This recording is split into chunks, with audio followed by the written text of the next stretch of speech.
try and catch the wind.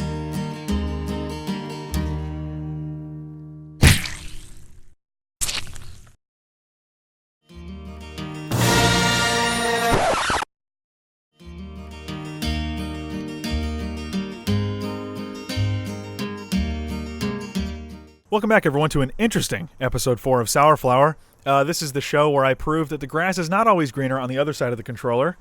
My name is Kevin, and I have a guest with me. What is your name? Hi, my name is Chris. And Chris, you are a part of an interesting 2-part series here. Why did I group you and this girl named Allison? I think her name was Allison earlier. Why did I put you two together? Well, actually, it's a funny story. Addie is actually my fiance. Oh, wow. Yeah, I didn't really know it until she told me. She and I played the first half of this level, and we're going to jump in, and we're going to do the second half of it. And we're going to talk about some great stuff, so I heard. So you believe. So, you gave me a little preview. You kind of gave me an idea of what you were going to talk about, but I'm excited to hear what you have to say. So what's on your mind? Well, today, Kevin, I wanted to come down to your basement. This is true. Yeah. Yep. Oh, the recording studio. I want to. Thank you. Yeah, no problem.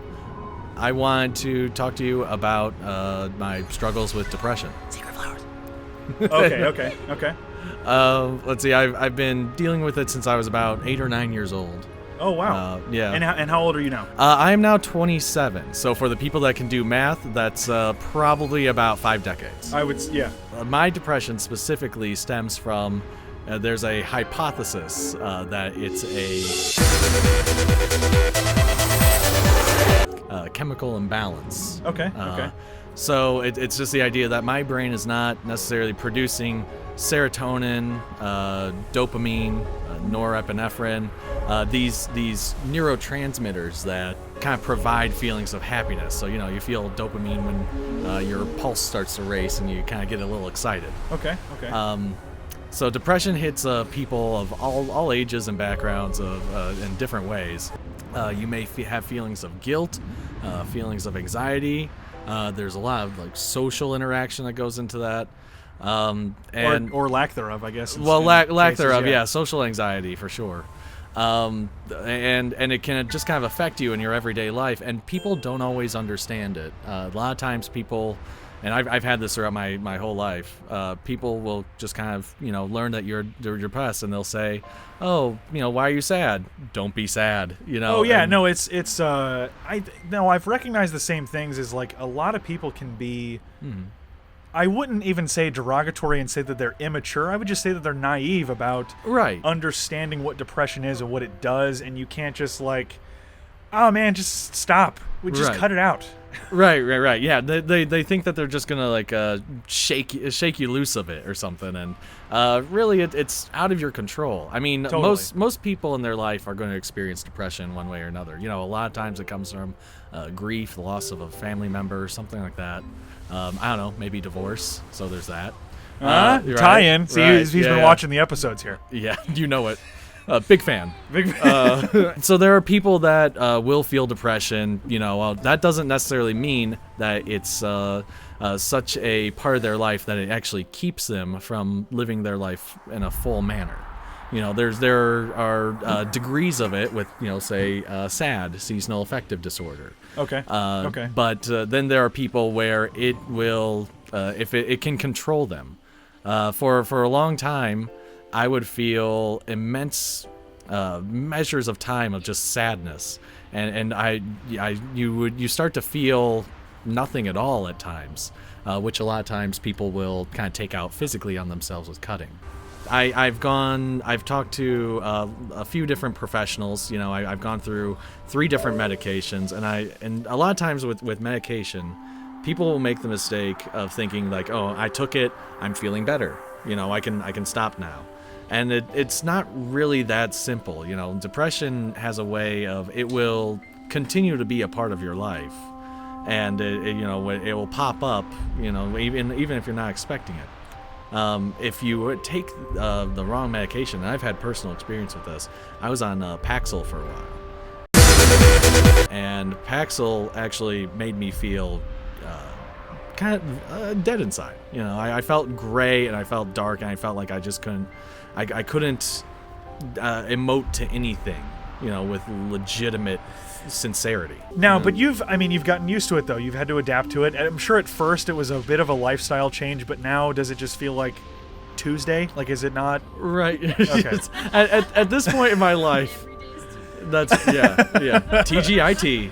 At this point in my life, I take it. I've made a decision to not let it run my life. So I don't. That's want, good, man. That's really good. So I try to be happy and upbeat, not because I'm putting on a show, as some people may, but it's because I legitimately enjoy, the life that I have and the friends that I have and my fiance, my lovely fiance.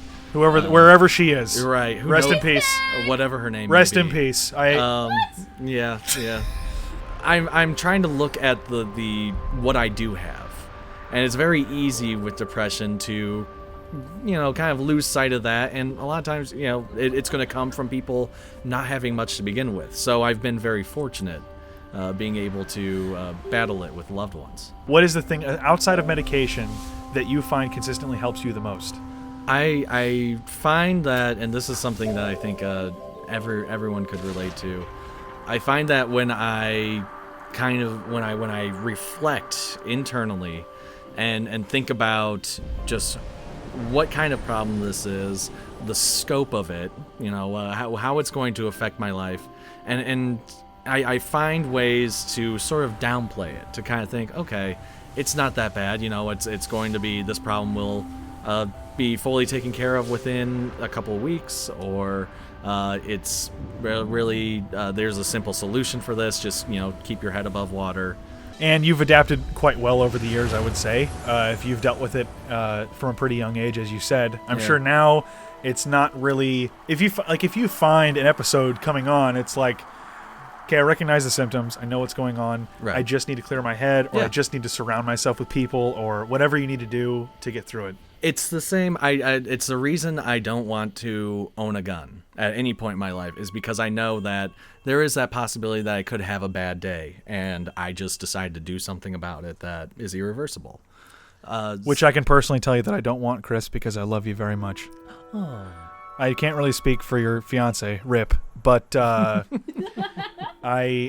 want you to know I greatly appreciate your presence in my life, and I think if anything, an intervention? I think if anything represents how I feel, it's that right there. Oh, look at it. Look at that. It's blooming with new life. It is. What kind of Dr. Seuss flower is that? I really. This one, it's like it's bent in the stem. It's coming up at a crazy angle, and it looks like a circular saw. Like, I really don't understand how this came to be just biologically with any sanity in the world. Chris, I want to thank you for being here. You seem to be over your depression, unless this is just how you're depressed and you've masked it very well from me. Oh, I'm just biding time. All right, Chris, well, let's get out of here. Let's get out of here and take some pills. All right. Well, we can do it together. Good night, everyone. Good night. Can you not be in the video?